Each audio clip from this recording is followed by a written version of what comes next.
Hello everyone. तो आज अब हम लोग बात करेंगे एनसेबल के अगले टॉपिक की तरफ। तो जैसे कि मैं आपको बता दूं, एनसेबल का एक लेक्चर हमने डाल दिया था। एनसेबल का इंट्रोडक्शन को ऊपर हमने एक लेक्चर बना के दे दिया था और दिखा देता हूं मैं आप लोगों को। और मैंने ये भी बोला था कि एनसेबल का पूरा पूरा सीरीज हम स्टार्ट कर रहे हैं। तो ये देखिए, प्लेलिस्ट में जाते हैं हम यहाँ पर और ये देखिए, एनसेबल ट्यूटोरियल में हमने एक वीडियो यहाँ पर बनाकर दे दिया था और इंट्रोडक्शन हमने देख लिया था। तो इसी तरीके से दोस्तों, अगर आप लोग इस एनसेबल के ट्यूटोरियल को फॉलो कर रहे हैं तो सबसे पहले आप क्लाउड नॉलेज के चैनल को सब्सक्राइब करिए और उसके बाद फिर वीडियोस को फॉलो करिए। तो बेसिकली मैं आपको ये बताना चाहता हूँ कि हमने एनसेबल का इंट्रोडक्शन वीडियो डाल दिया था और अब आज से हम एनसेबल की प्रैक्टिकल की तरफ बढ़ रहे हैं। और प्रैक्टिकल के लिए दोस्तों, प्रैक्टिकल को स्टार्ट करने से पहले सबसे पहले मैं आपको एनसेबल के लिए जो लैब हम करेंगे उस पे लैब कैसे रेडी करना है, राइट। एनसेबल की सारे प्रैक्टिकल्स को परफॉर्म करने के लिए लैब कैसे रेडी करना है, आज मैं उसके ऊपर बात करूंगा। तो दोस्तों, बहुत सारे वे होते हैं आपको लैब करने के लिए, लैब रेडी करने के लिए। और मेरा मानना है कि जब तक आप लैब रेडी नहीं करेंगे तब तक आप एनसेबल की प्रैक्टिकल्स को नहीं कर पाएंगे, कहीं ना कहीं आपको स्टक होता रहेगा। तो सवाल आता है कि लैब को कहां कहां पर बैठ के हम रेडी कर सकते हैं। तो दोस्तों, सिंपल वे है लैब रेडी करने का कि आप अपने सिस्टम पे ये VMware इंस्टॉल कर लें, राइट। ये VMware वर्क स्टेशन इंस्टॉल कर लीजिए और इस VMware वर्क स्टेशन के ऊपर आप 3 मशीन क्रिएट कर लीजिए और तीनों में OS इंस्टॉल कर लीजिए और कोशिश करिएगा CentOS यूज करिए, राइट। तो जैसे कि मैं आपको बस दिखा दूं कि मेरे पास 3 मशीन है यहाँ पर। ये इन तीनों मशीनों को मैं यहाँ से स्टार्ट कर लिया है। यहाँ से देखिए, पावर ऑन करके एक का नाम मैंने एनसेबल कंट्रोलर कंट्रोलर रखा है और एक का नाम वर्कर 1 और एक का नाम वर्कर 2। तो तीनों मशीनों को मैंने यहाँ से स्टार्ट कर लिया। ये लीजिए, तीनों मशीन मैंने यहाँ से स्टार्ट कर लिया।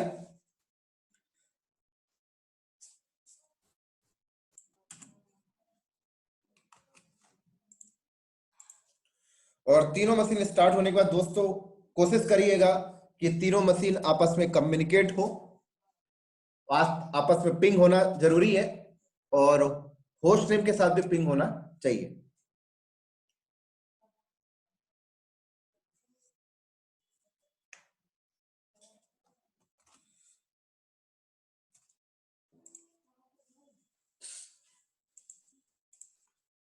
तो ये मेरा एनसेबल कंट्रोलर हो जाएगा। जैसे कि मैं डायग्राम में चलता हूँ थोड़ा सा, तो एटलीस्ट 3 मशीन आप रखिए, एक ये मशीन और एक ये मशीन और एक ये मशीन।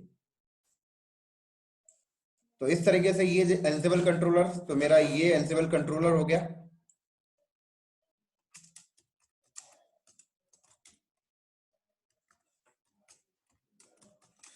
तो एनसेबल कंट्रोलर का मतलब दोस्तों, ये एक प्रकार से मास्टर हो गया। मतलब मेरा ये वर्कर 1 हो गया, ये मेरा वर्कर 1 नोड हो जाएगा, वर्कर 1, और ये मेरा वर्कर 2।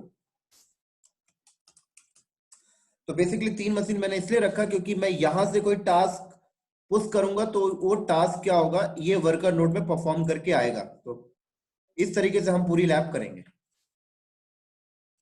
तो सबसे पहले तो कोशिश ये होगी कि तीनों को कम्युनिकेट होना चाहिए आपस में। अगर ये कम्युनिकेट नहीं होंगे तो प्रॉब्लम होगी, क्योंकि जब तक कम्युनिकेट नहीं होंगे तब तक आप कोई टास्क अगर इस कंट्रोलर से पुश करेंगे तो यहाँ पर एग्जीक्यूट नहीं हो पाएगा।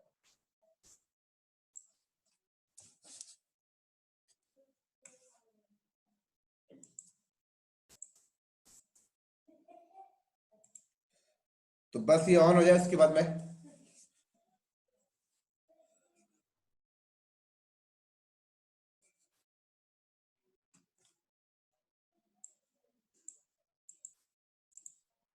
तो ये मेरा देखिए, ये मेरा एनसेबल कंट्रोलर नोड ऑन हो गया। मैं इसको लॉगिन कर लेता हूँ।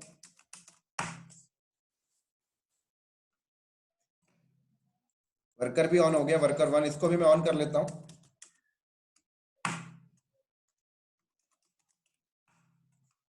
और इसको भी मैं ऑन कर लेता हूँ यहाँ पे।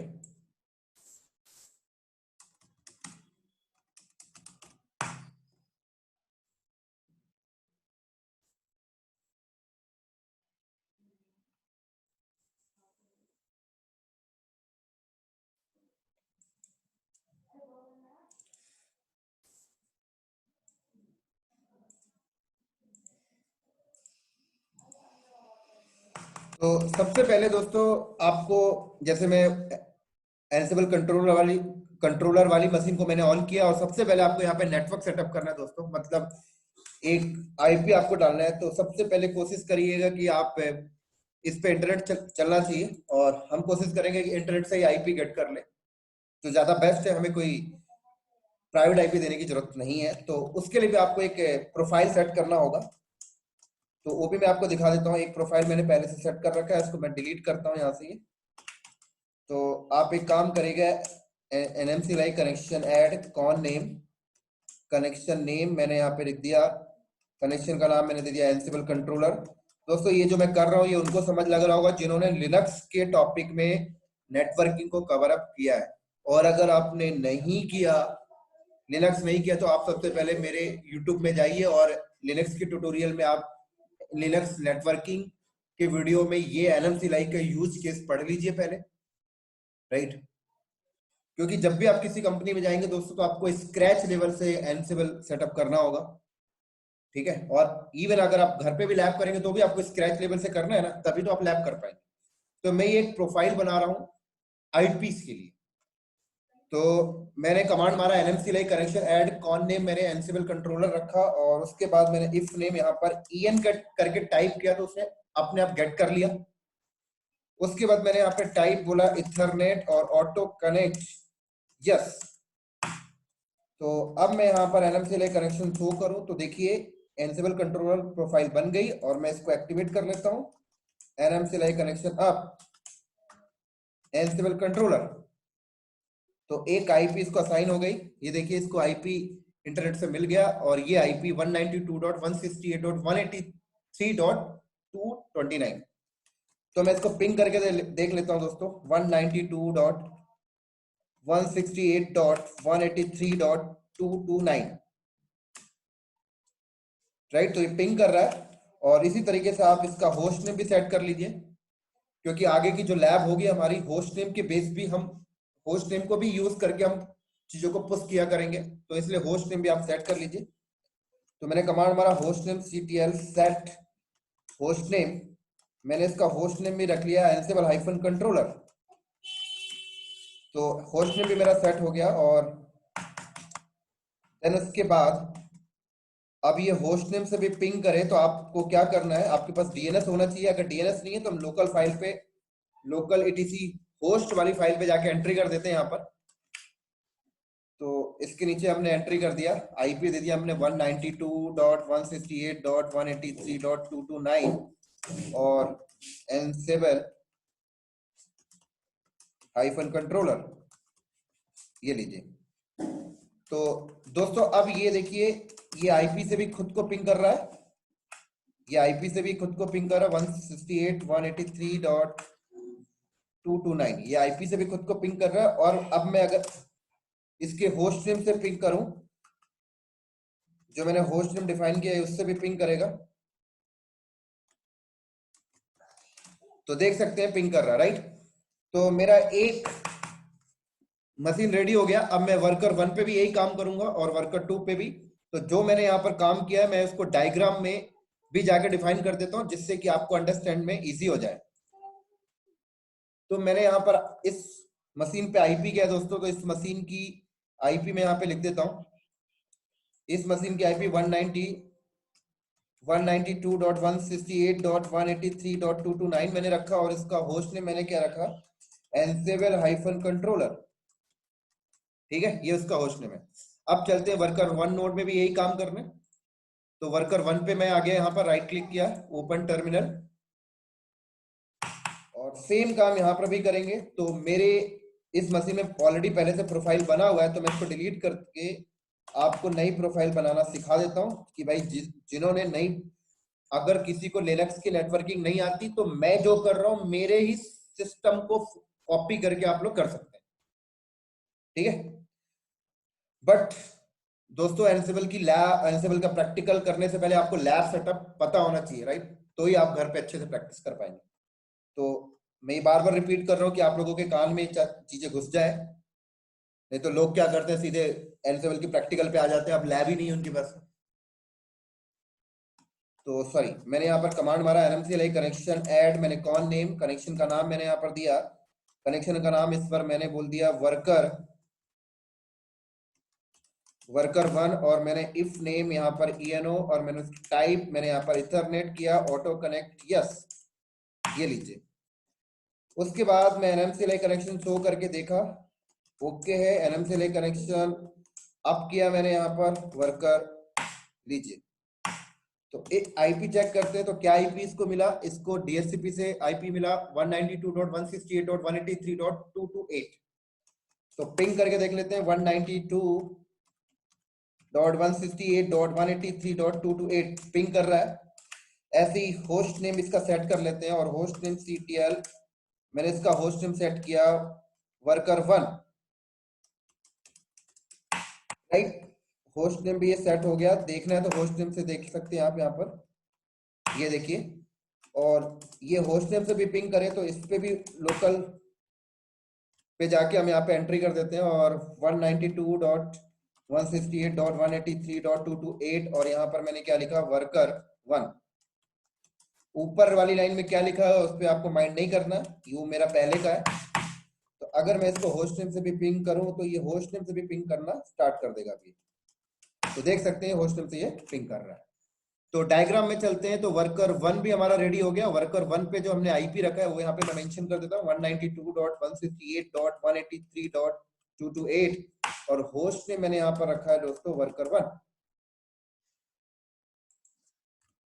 इसी तरीके से अब तीसरा नोड है उसको भी रेडी कर लेते हैं, वर्कर 2।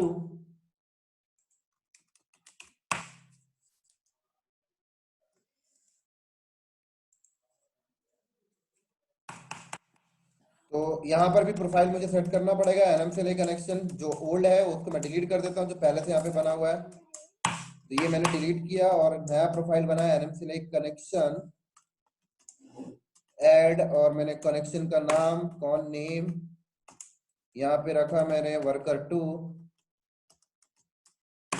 और इफ नेम मैंने en करके टाइप करा तो उसने उठा लिया, और type Ethernet auto connect yes. तो अब यहाँ पर मैं चेक करता हूँ nmcli कनेक्शन शो, तो देखिए बन गया वर्कर 2, बट ये इनएक्टिव है तो मैं इसको एक्टिवेट कर लेता हूँ, nmcli कनेक्शन ऐप वर्कर 2, तो ये एक्टिवेट हो गया। और इफ कॉन्फ़िगर करके मैं इसकी आईपी भी चेक कर लेता हूँ,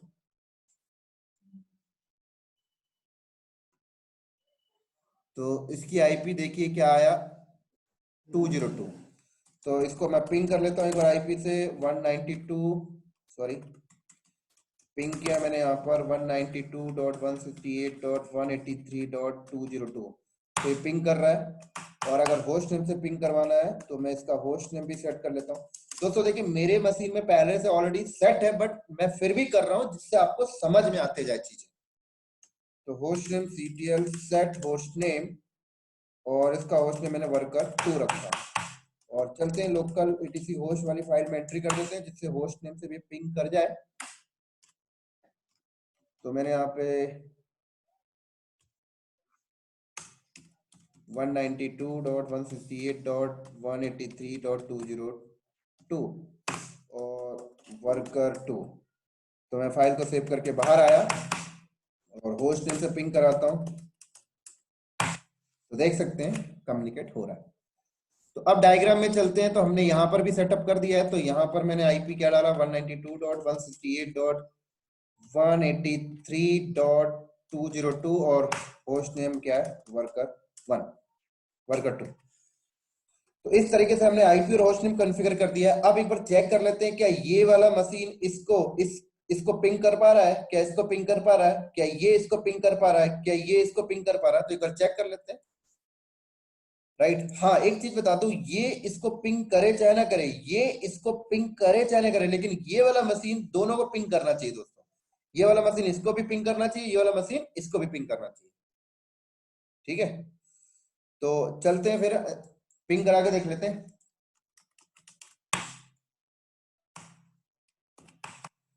तो हमारा वर्कर 1 का आईपी के 228 है और हम कंट्रोलर पे बैठे हैं, तो पिंग करके देख लेते हैं 192.168.183.228। तो बिल्कुल पिंग कर रहा है। क्या वर्कर 2 को पिंग कर रहा है वो भी देख लेते हैं। वर्कर 2 का 202 आईपी है, तो वर्कर 2 को पिंग कर लेते हैं 192.168.183.202। वर्कर 2 को भी पिंग कर रहा है। तो पिंग कर रहा मतलब कम्युनिकेशन हो रही है। अब एक बार चेक कर लेते हैं क्या ये वाला मशीन जैसे अपने आप को पिंग किया था तो होस्ट नेम से पिंग कर पा रहा था, क्या ये वाला मशीन इसको इसके होस्ट नेम से पिंग कर सकता है? क्या ये वाला मशीन इसको इसके होस्ट नेम से पिंग कर सकता है? आईपी से तो कर रहा है, क्या होस्ट नेम से कर सकता है ये भी देखते हैं। क्योंकि कंपनी के अंदर क्या होता है, कई टास्क ऐसे होते हैं जो आईपी से पुश नहीं करते, आप नेम से पुश कर रहे होते हो, तो वहां पर होस्ट नेम से पिंग होना इंपॉर्टेंट है। तो देख लेते हैं भाई, क्या ये होस्ट नेम बोले तो वर्कर 1 के होस्ट नेम से पिंग कर रहा, तो नहीं कर रहा। क्या वर्कर 2 से कर रहा, तो नहीं कर रहा। तो अगर आप होस्ट नेम से पिंग करवाना चाहते हो तो क्या करना होगा, तो फिर आप एनसिबल कंट्रोलर की टीसी होस्ट फाइल के अंदर चाहिए और यहां पर वर्कर 1 की आईपी मेंशन करिए और आगे उसका होस्ट नेम लिख दीजिए, लीजिए। तो अब आपका काम हो जाएगा। अगर दोस्तों आपके पास डीएनएस है तो इतना भी करने की जरूरत नहीं है। ऐसे मैं वर्कर 2 की आईपी भी लिख देता हूं यहां पर और फाइल को सेव करके बाहर आइए। तो अब अगर आप पिंग करेंगे तो देखिए कम्युनिकेशन स्टार्ट, राइट। ये देखिए, इसी तरीके से एक बार हम ये भी चेक कर लेते हैं क्या ये इसको पिंग कर पा रहा है। तो डेफिनेटली कंट्रोलर की आईपी क्या है, एक बार देखें। कंट्रोलर की आईपी 229 है, तो ये वर्कर 1 पे गए और वर्कर 1 अगर कंट्रोलर को पिंग करे 183.229 तो डेफिनेटली कर रहा है। क्या वर्कर 1 उसको, अब जैसे वर्कर 1 खुद के होस्ट नेम से पिंग कर रहा था, राइट। क्या वर्कर 1 एनसिबल कंट्रोलर को उसके होस्ट नेम से पिंग कर रहा है? एनसिबल कंट्रोलर का होस्ट नेम क्या है? एनसिबल हाइफन कंट्रोलर।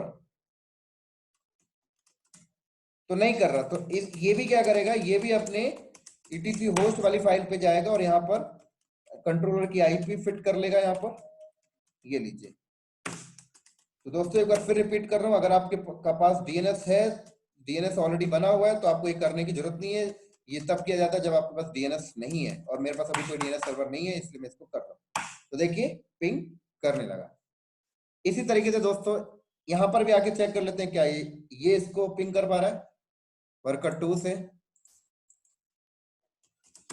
तो 192.168.183.229 एक मिनट, क्या आईपी था 229, पिंग क्यों नहीं किया? 192.168.183.229 यह पिंग कर रहा है। क्या ये होस्ट नेम से पिंग कर पा रहा है कंट्रोलर को? नहीं कर पा रहा, तो ये भी अपने इस फाइल में जाएगा और यहां पर वो 192.168.183.229 और एनसिबल हाइफन कंट्रोलर। तो अब इसने यहां पर क्या किया, एनसिबल हाइफन कंट्रोलर, राइट, डन। तो दोस्तों अब ये सारे आपस में कम्युनिकेट होने लगे, हमने देख लिया। तो हमारा लैब हो गया रेडी, अब हम बढ़िया से एनसिबल का प्रैक्टिकल कर सकते हैं। हाँ दोस्तों, ये तो मैंने वीएम के ऊपर किया। आप इसी तरीके से अगर आप लैब चाहो तो आप एडब्ल्यूएस पे जाकर भी बना सकते हो, राइट। आप एडब्ल्यूएस पे जाइए, 3 इंस्टेंस बनाइए और वहां पर भी आप लैब ऐसे सेटअप कर सकते हैं। और अगर आपको एजोर क्लाउड आता है तो एजोर क्लाउड के ऊपर भी आप कर सकते हैं, और अगर आपको गूगल क्लाउड आता है तो आप गूगल क्लाउड के ऊपर भी कर सकते हो। और अगर आपके पास फिजिकल मशीनें हैं तो आप 3 फिजिकल मशीनें रखिए। फिजिकल मशीनें 3 फिजिकल मशीनें ऐसे रखिए, बीच में आप एक नेटवर्क स्विच रखिए और तीनों को आपस में कनेक्ट कर लीजिए और सेम ऐसे ही कम्युनिकेट करा के आप अपनी लैब बना सकते हैं। तो दोस्तों ये था मेरा आज अभी का वीडियो एनसिबल कि प्रैक्टिकल से पहले उसका लैब रेडी करना, एनसिबल के प्रैक्टिकल को करना है तो उसके लिए लैब चाहिए, तो ये लैब बनाने की वीडियो थी मेरी। और अगला वीडियो मेरा होगा एनसिबल का चैप्टर स्टार्ट करूंगा मैं। तो अब हम 1 बाय 1 करके बिगिनिंग से लेकर एंड तक जाने वाले हैं। तो अगला वीडियो मेरा होगा, ये वाला वीडियो मैं यहीं पे स्टॉप करूंगा। अगला वीडियो मेरा होगा कि एनसिबल इंस्टॉल कैसे करते हैं और किस तरीके से हम टास्क को पुश करेंगे, एग्जीक्यूट करेंगे। फिर धीरे धीरे हम मॉड्यूल्स में देखेंगे, प्लेबुक देखेंगे, बहुत सारे चैप्टर्स इसमें आने वाले हैं। तो ठीक है दोस्तों, ये वाला वीडियो हम यहीं पे ऑफ करते हैं और अगले वीडियो में मिलते हैं बहुत ही जल्दी एनसिबल का लैब के साथ। चलो दोस्तों, बाय बाय।